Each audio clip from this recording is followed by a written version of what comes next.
కృష్ణ జై. వహిని, వరుణ, సమీరణ, నంది, అలాగే కుబేర, గాలవ, శాండిల్య, శ్రీవల్లి, జటి, పటల మొదలైనటువంటి మహర్షులు ప్రమదగణములతోటి దేవతలతోటి కూడుకున్నటువంటి సభని తీరుస్తట. సాంబశివ సభామంటపంగా నైమిషారణ్యంలో బాహ్యనేత్రంతో దర్శనం ఎక్కడ చెయ్యవచ్చు అని అడిగారు. ఎక్కడ చెయ్యవచ్చు అంటే చిత్రమూల అనబడేటటువంటి వృక్షం, దాని పక్కనే మళ్ళీ ఉలిమురి అనబడేటటువంటి వృక్షం, దాని ప్రక్కనే ఆ సమీరణ అంటే వాయుదేవుడు, వాయుదేవునికి ప్రతీకగా ఉంటుంది కాబట్టి మరువము మనం పూలదండల్లో కట్టి అల్లుతూ ఉంటారు. ఆ మరువము ఉండేటటువంటి ప్రదేశం, శ్రీవల్లి పొదలు, మారేడు వృక్షము, అలాగే లొద్దుక చెట్టు, ఇవన్నీ కలిపి ఏ ప్రాంగణంలో కనిపిస్తాయో నైమిషారణ్యంలో అదే సాంబ సదాశివుని యొక్క సభామంటపము.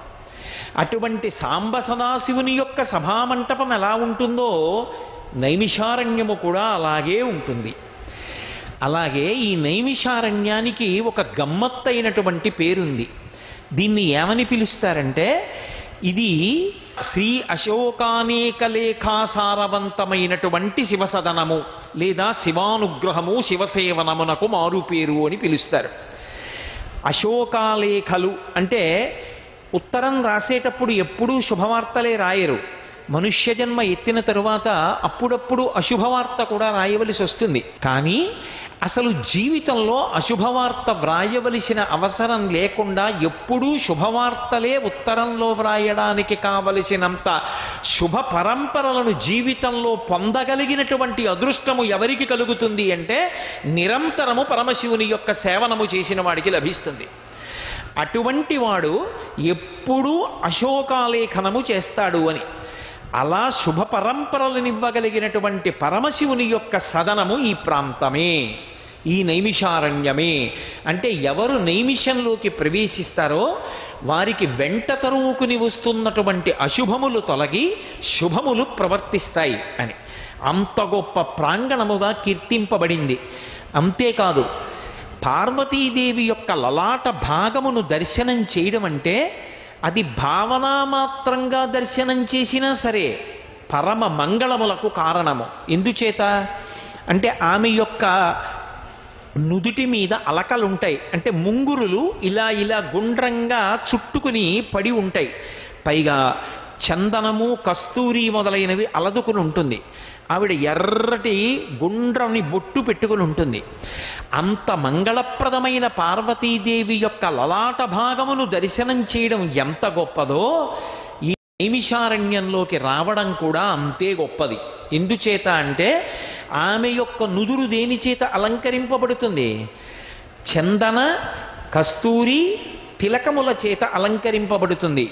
నైమిషారణ్యంలో మీరు ప్రవేశించి కొన్ని ప్రదేశాల్లో చూసినట్లయితే అక్కడ మీకు చందన వృక్షాలు, వాటి పక్కనే తిలక వృక్షాలు, ఆ పక్కనే కర్పూర వృక్షాలు కనపడతాయి.